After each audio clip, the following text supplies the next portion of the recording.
Good day, Coach Jude. Good day, classmates. I am little teacher Cristina Celeste C. Garcia from Studyhub 2, and today we will talk about the philosophy of education and the personal philosophy of teaching. But before we start, let me first read the objectives. So at the end of the unit, the pre-service teacher or PSD can discuss the philosophical foundations of the present educational system. Next is they make connections between philosophy, education, and the teaching profession and formulate and express a personal learner-centered philosophy of teaching. Before we proceed to our discussion also, let me first introduce the topics of each members. First, I will discuss about the philosophy of education and personal philosophy of teaching, down to what is philosophy of education and philosophical foundations of education in Western philosophies. Next is Miss Maria Ariana M. de los Reyes will discuss about the Eastern philosophies and the Christian philosophy. And then Miss Giselle May F. Natividad will discuss about the contemporary philosophies and postmodern philosophies. Next, Ms. Janelle Gwen M. Salvador will discuss about the principles and philosophy of Philippine education. And lastly, Jaika M. Villalino will discuss about the personal philosophy of teaching and the overall conclusion of the topic.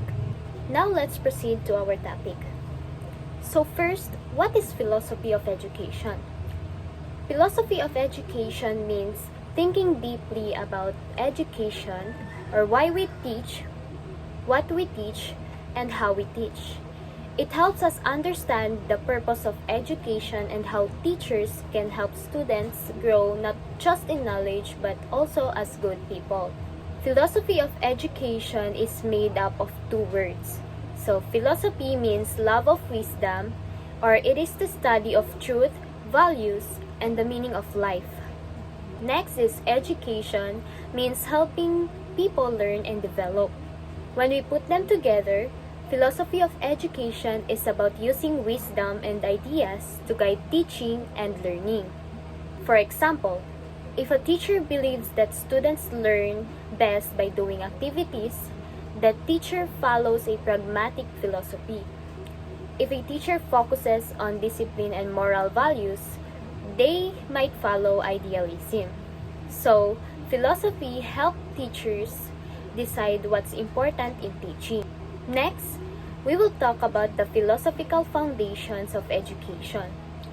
So, philosophical foundations are the main ideas or beliefs that guide education systems and teaching styles. These are mostly based on Western philosophies such as first is idealism. So idealism comes from the word ideal, which means perfect or best. Idealists believe that ideas, values, and mind are more important than material things. In education, idealism focuses on developing the mind and character of the students. Teachers who follow idealism teach moral values, critical thinking, and spiritual growth.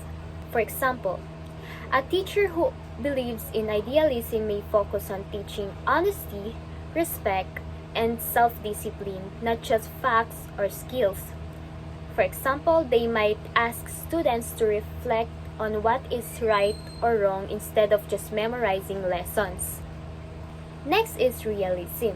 So realists believe that the world is real and can be studied through science and observation. For them, knowledge comes from facts and experiences. In education, realism means teaching students about the real world, things they can see, test, and prove. Example, a teacher who follows realism uses experiments, real examples, and observation in class. For example, in science, students don't just read about plants. They go outside and study real plants. And last one is pragmatism, also called experimentalism.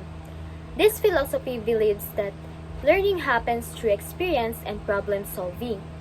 It says that truth change as people experience new things.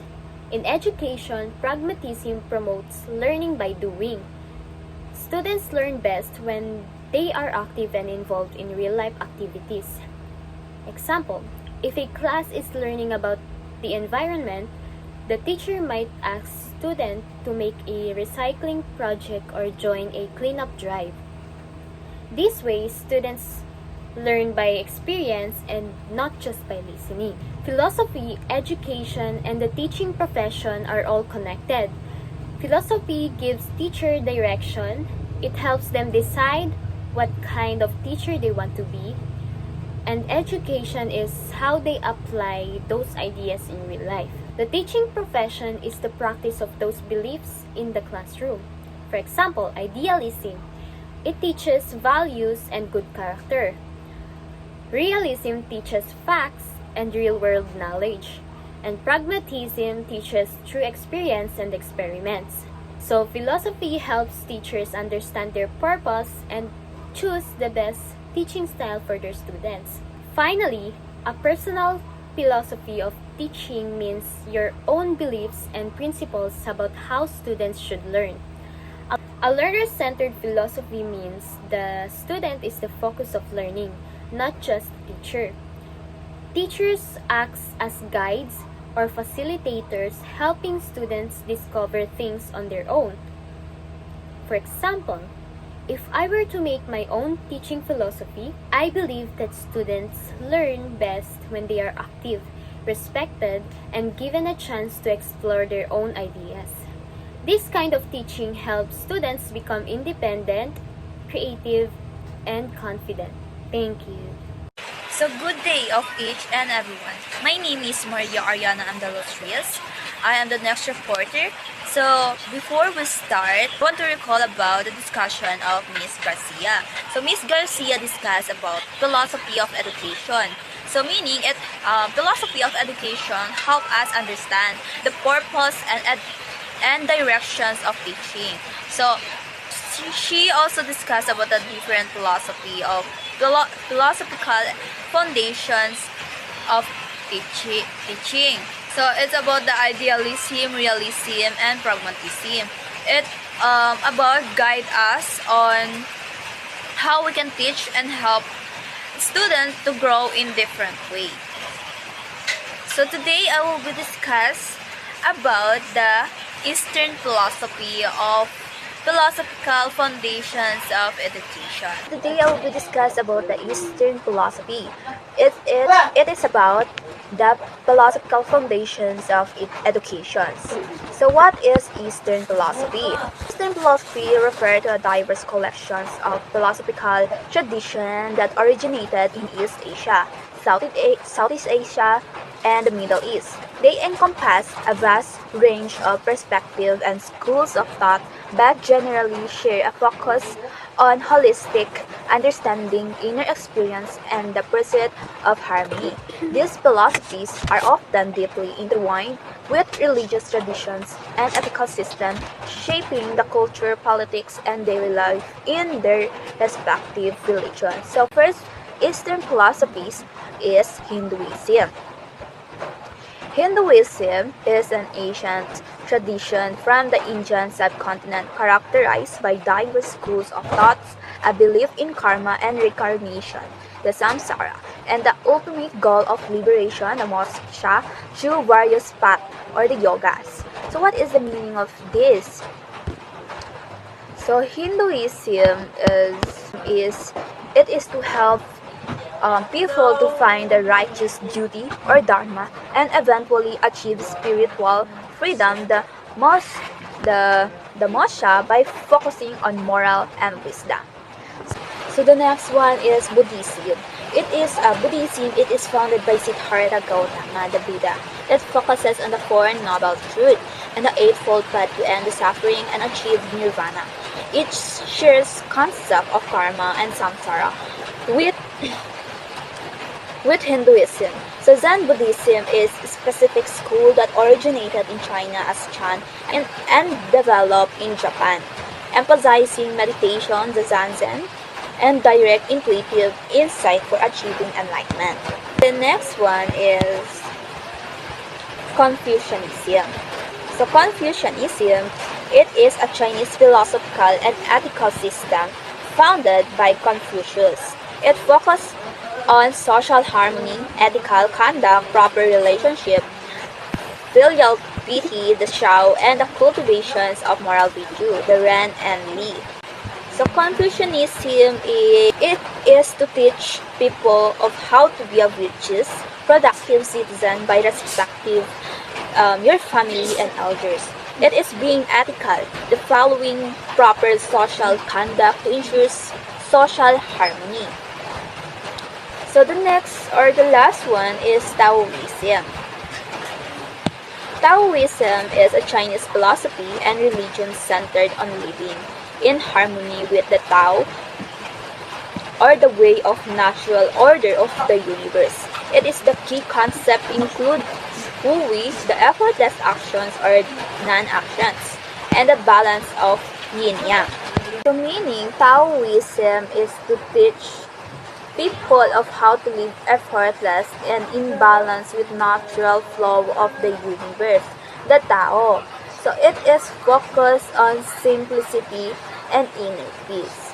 So in general, this Eastern philosophy is the teacher. The Eastern teacher is a moral guide, and learning is about self-cultivation, discipline, and achieving wisdom, not just getting a job or making money. So let's move on to the Christian philosophy of Saracen philosophy. Meaning Saracen in the Middle Ages. The Saracen was a term primarily used by Christians in Europe to refer to Muslims, or the Arab, Turks, or other who professed Islam. So particularly during the Crusades.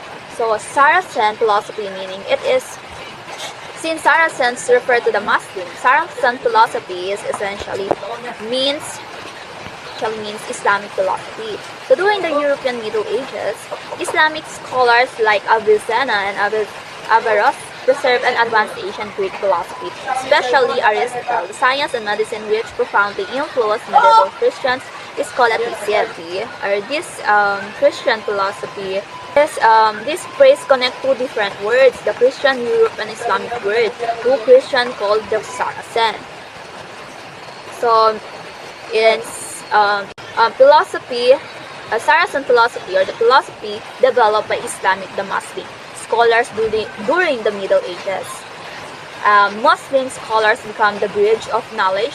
They preserved, translated, and built upon the ideas of ancient Greek thinkers like Aristotle that had been lost in Europe. So what's about Christian philosophy? So Christian philosophy, it refers to the philosophical thought rooted in Christian revelations and theology. Medieval Christians philosophy scholasticism was heavily shaped by its interaction with Saracen philosophy.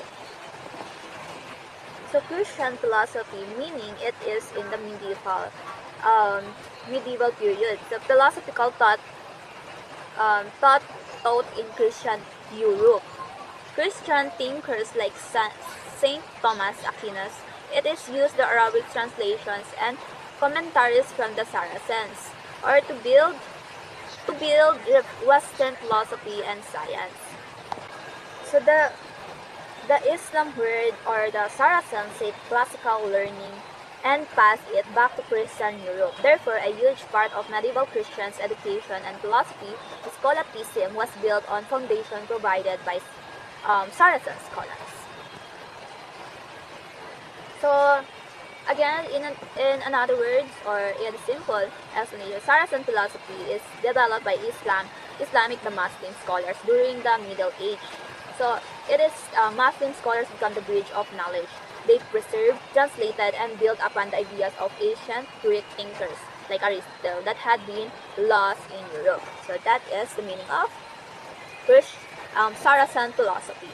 So that's all about my discussion for today. So now let us move on to the next topic, so which is the contemporary philosophy and the postmodern philosophy, and it will be discussed by Miss Giselle Natividad.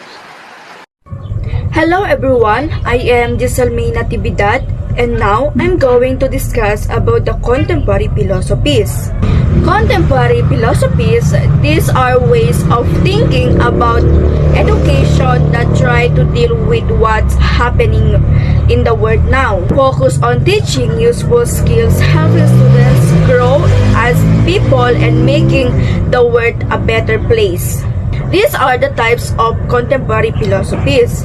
Perennialism, these are the teaching things that have been important forever.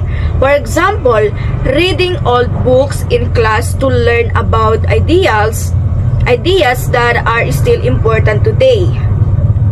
Next is essentialism, meaning teaching the most important skills and knowledge that everyone needs. Example of this is learning math and reading in schools because they are needed for most jobs. Let's proceed to existentialism. The meaning of this is helping students understand themselves and make their own choices. Example, students choosing what they want to learn based on what they like and believes. Now, let's proceed to progressivism, meaning learning by doing things and solving problems. Example of this is doing science experiments instead of just reading about them in a book. Social reconstructionism, meaning learning how to fix problems in society and make things fair. Example of this is learning about problems like poverty and then coming up with ways to help people in need. Postmodern philosophies, are the questioning the usual ways of thinking about what's true and who has power. It emphasizes accepting differences and thinking critically about the world. For example, studying history from different points of view, including people who are often ignored to get a better understanding of what really happened. So let's move on. Before I start, I will introduce myself first. Good day, Coach Jude. Good day, everyone. I am Janelle Gwen M. Salvador from BE Ed 1A, and I will discuss to you about the principles and philosophy of Philippine education. So what is the principles and philosophy of Philippine education? It means the main ideas and beliefs that guide our education system. It tells us why we study and what education should achieve, not only to learn lessons, but also to help us grow as good citizens. It's based on the 1987 Constitutions, which says education should be for everyone, should teach love for our country, and should help in national development. So what is Article 2, Section 17 of the 1987 Constitutions? So, Article 2, Section 17 of the 1987 Constitution tells us that the government must give importance to education because it's the key to national progress. It's not just about learning subjects. Education should teach us to love our country, be proud to be Filipinos, and use our knowledge to help our nation grow. That's why education is seen as a foundation for both personal and national development. So last one, we have the Article 14, Section 1 and 2. What is Article 14, Section 1 and 2? It talks about our right to education and the duty of the government to provide it. Section 1 says that every Filipino has the right to quality education and that the government must make sure it's accessible to everyone. This means no one should be left behind because of the poverty or location. And Section 2, on the other hand, says that the government should build a complete and effective education system that fits the needs of our people. In short, education should not only teach lessons, it should also prepare students for real-life challenges, for work, and for helping our country progress. Together, these sections remind us that education is both a right and a responsibility. It's the key to personal growth and to build a better nation. And that would be all. Thank you so much for listening. Hey Coach, good day everyone. I am Jacob Violino from B Ed 1A. So today I'm going to tackle about the personal philosophy of teaching. So in this part, it talks about how every teacher should have their own philosophy or belief system that serve as their guide in teaching. It is not just about the learning or knowing the educational philosophy like realism, idealism, or pragmatism, but about reflecting on what kind of teacher they want to be and how they want to influence their students. Personal philosophy of teaching explains your principles, values, and goals as an educator. Here are the importance of a personal philosophy of teaching. First is it gives direction. It helps you stay focused on your purpose as a teacher. Next is it guides decision making. It helps you decide what teaching methods and classroom strategies to use. It also builds consistency. It keeps your actions and values aligned with your goals. Next, it encourages self-reflection. It allows you to evaluate your growth as a teacher over time. And lastly, it shapes your identity. It helps define what makes you unique as an educator. In summary, it emphasizes that teaching is not just a job. It's a personal mission and reflection of one's values. Every teacher should have a clear understanding of their beliefs about learning, students, and education. So this personal philosophy becomes the foundation of how they teach, how they connect with students, and how they contribute to building a better society. So in conclusion, from the discussion of the philosophy of education and personal philosophy of teaching, so in the section A, it introduced what philosophy of education means. It's about understanding the principles and ideas that shape how and why we educate. Section B explains the philosophical foundations from Western and Eastern that influence education system and teachers' beliefs, while Section C focuses on how these philosophies are applied in the Philippine education system, as guided by our Constitution and national values. Lastly, Section D, it brings everything together by asking each teacher to reflect personally to form their own philosophy that blends theory with practice. So, in addition, learning about educational philosophies helps teachers become more thoughtful, reflective, and purposeful in their work. It reminds us that teacher is not just about delivering lessons. It's about shaping minds, values, and the future with wisdom, compassion, and a clear sense of purpose. So that's all. Thank you. I hope you've learned something from our discussion about the philosophy of education and personal philosophy of teaching.